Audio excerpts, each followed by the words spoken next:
year, but it has also faced pushbacks. For instance, we saw multiple standoffs with the Philippines. Plus, Donald Trump will take charge next year. In his first term, Trump focused heavily on the South China Sea. He increased U.S. patrols to record highs.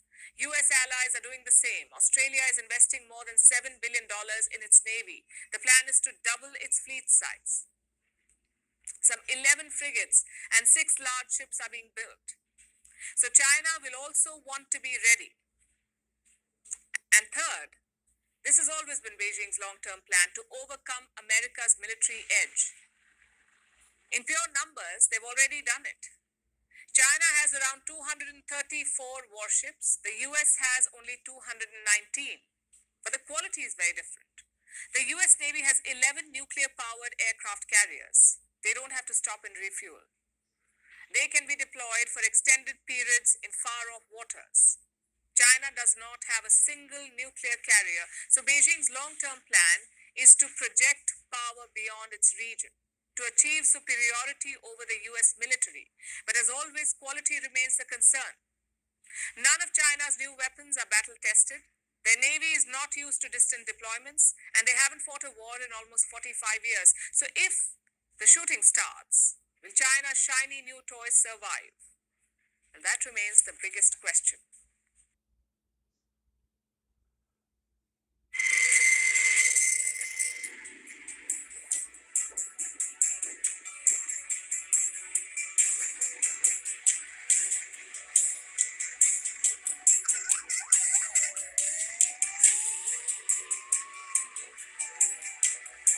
אנחנו מדליקים הערב נר שני של חנוכה.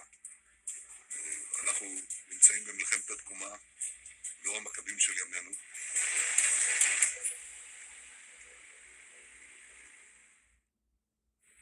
Now let's turn to the war in West Asia. It stopped being about Israel and Hamas a long time ago. Now it's Israel versus everyone who means them harm. One by one, Israel is rooting out its enemies.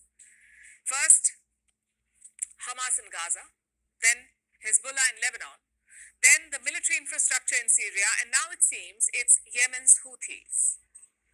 Israel has been pounding them. It conducted fresh strikes on Yemen yesterday. It hit multiple targets. First, there was the international airport in Yemen's capital, Sana'a. An air traffic control tower was blown up. There was damage to a runway as well, and to the departure lounge of the airport, which was confirmed by an unlikely source. The head of the World Health Organization, WHO, Dr. Tedros Adhanom Ghebreyesus, was at the Sana'a airport when it was struck. He was in Yemen to negotiate the release of detained United Nations staff. He was just about to leave the country when the airport was struck. Dr. Tedros escaped unharmed, but one of his colleagues was injured. The UN staffer had to undergo surgery, but he's stable now. Others were not as lucky though. At least 3 people died during the airport attack and 3 others were killed near the Hodeidah port. It is one of Yemen's main shipping terminals. Israel struck that too, along with 2 other ports and 2 power stations. Israel says all of these were Houthi targets. Prime Minister Benjamin Netanyahu was in a celebratory mood after the strikes. אנחנו מדליקים הערב נר שני. Tonight, we light a second Hanukkah candle.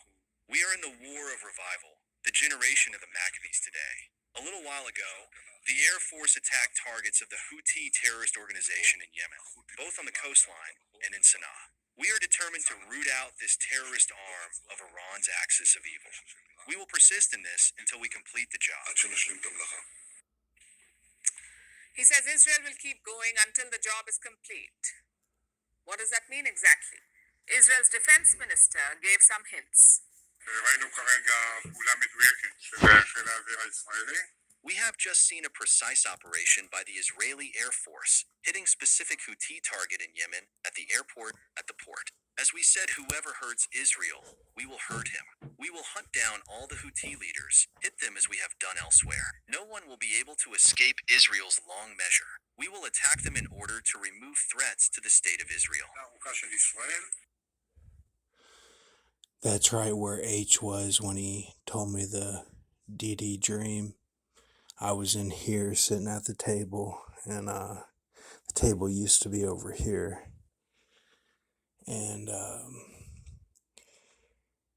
he said he asked Dee Dee, what is God like? And she said, a laughing doll. And then her slippers were on the shelf that night at the hospital.